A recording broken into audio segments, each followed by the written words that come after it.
नमस्कार दोस्तों, digital academy में एक बार फिर से आपका स्वागत है।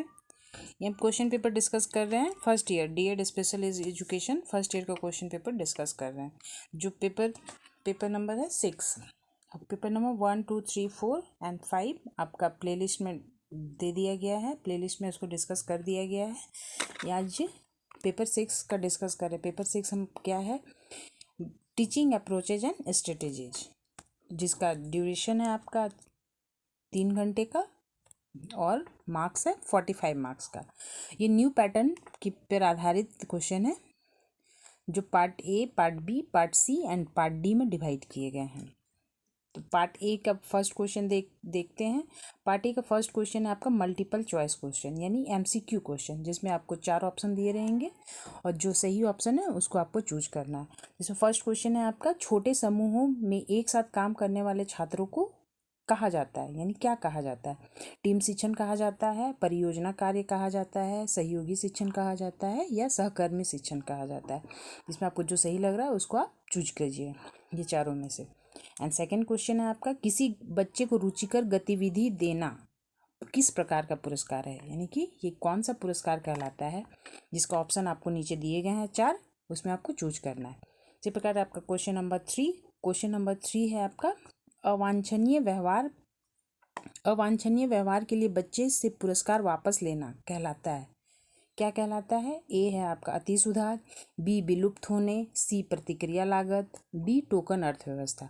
इसमें आपको जो सही लग रहा है उसको आप चूज कीजिए एंड उसको आप आंसर दे सकते हैं, उसका आप आंसर दे सकते हैं।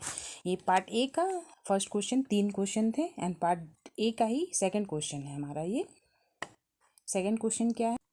पार्ट ए का सेकंड क्वेश्चन, सही या गलत बताएं। ये ट्रू फॉल्स है। ट्रू फॉल्स का फर्स्ट क्वेश्चन, IFSP का उपयोग 6 वर्ष से अधिक उम्र के बच्चे के लिए किया जाता है। यही कि IFSP क्या है, इसका फुल फॉर्म आप हमें कमेंट बॉक्स में लिख के बताएं कि इसका फुल फॉर्म क्या होता है। तो इसका क्वेश्चन है आपका, IFSP का उपयोग 6 वर्ष से अधिक उम्र के बच्चों के लिए किया जाता है। अगर ये सही है तो आप इसे सही बताएं, अगर ये गलत है तो आप इसे गलत बताएं। ये आप पर डिपेंड करता है, क्योंकि आपने इस चैप्टर को आपने पढ़ा है।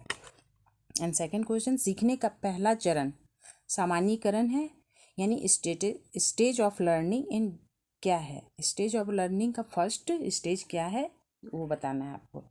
अगर ये जनरलाइजेशन है तो आप सही बता सकते हैं, अगर ये जनरलाइजेशन नहीं है तो आप इसे गलत बताइए। ये आप पर डिपेंड करता है कि ये क्या होना चाहिए। पार्ट ये हमारा पार्ट 1 है। पार्ट ए का फर्स्ट सेकंड क्वेश्चन देखा हमने and part 1 and third question हमारा है मैचिंग।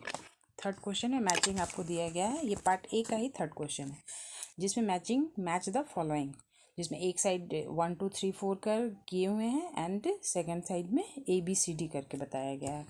तो जिसमें आपको जो सही लग रहा है उसके साथ आप इसको सही मिलान कीजिए।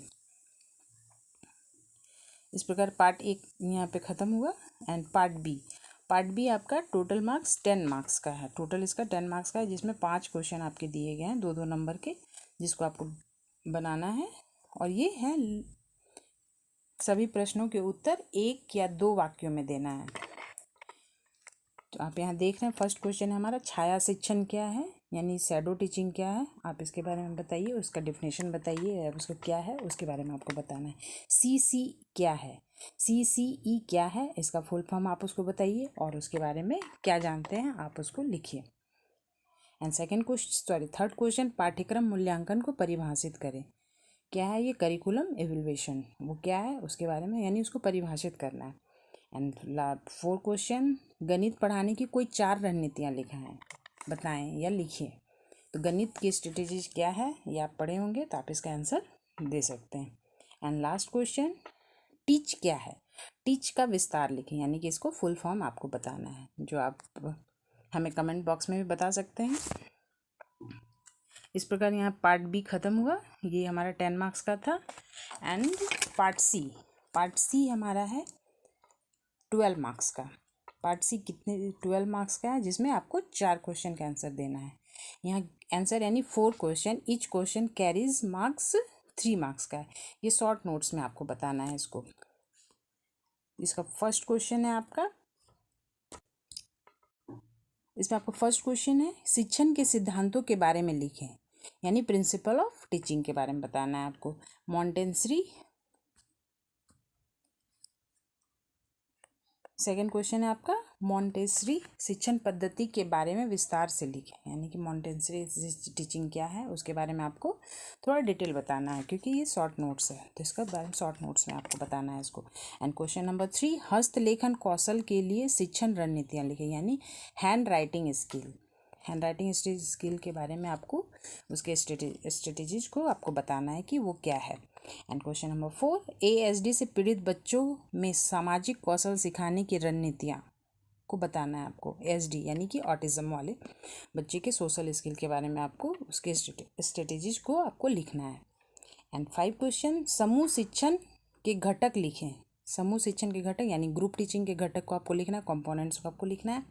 एंड इसका लास्ट क्वेश्चन क्या है, पीयर ट्यूटरिंग क्या है और पीयर ट्यूटरिंग के विभिन्न प्रकारों को लिखें।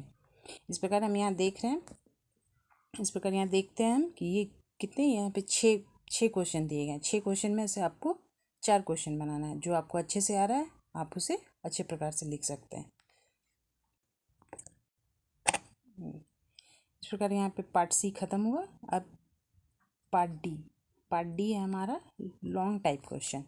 पार्ट डी निबंधात्मक, यानी कि ये 7 मार्क्स का है आपका। 7 मार्क्स, यहाँ 4 क्वेश्चन दिए हुए हैं जिसमें आपको 2 क्वेश्चन का आंसर देना है, जिसका मार्क्स है 7 नंबर का, यानी कि एक क्वेश्चन आपका 7 मार्क्स का है, यानी टोटल मार्क्स हुआ आपका 14 मार्क्स। ये न्यू पैटर्न है, पहले आता था ये 10 नंबर का एक क्वेश्चन, जिसमें 2 क्वेश्चन दिए हुए रहते थे, जिसमें 10 नंबर का एक क्वेश्चन रहता था जिसको आपको बताना लिखना रहता था। तो यहाँ हम देखते हैं, डिस्कस करते हैं। यहाँ हम डिस्कस कर रहे हैं पार्ट डी। पार्ट डी में है हमारा फर्स्ट क्वेश्चन संरक्षित शिक्षण के बारे में विस्तार से लिखें। ये आप इसका 7 मार्क्स का है, तो आप इसको विस्तार से आप कैसे लिखेंगे उसके बारे में आपको पूरा डिटेल्स बताना है कि वो क्या है, संरक्षित शिक्षण क्या है उसके बारे में आपको डिटेल बताना है। एंड सेकेंड क्वेश्चन है आपका चुनौतीपूर्ण व्यवहारों के विश्लेषण से आप क्या समझते हैं। बौद्धिक दिव्यांगता वाले बच्चों यानी ID वाले बच्चों के लिए कोई 4 व्यवहारिक हस्तक्षेप रणनीतियाँ उपयुक्त उदाहरणों के साथ लिखें। क्वेश्चन आप समझ गए होंगे। चुनौतीपूर्ण व्यवहारों के विश्लेषण से आप क्या समझते हैं। एंड ID वाले बच्चे के लिए कोई 4 व्यवहारिक हस्तक्षेप बताना है आपको, किसके साथ, एग्जाम्पल के साथ आपको बताना है। एंड थर्ड क्वेश्चन IEP से आप अच्छे तरह से परिचित होंगे कि IEP की अवधारणा और घटक के बारे में लिखना है, यानी यह क्वेश्चन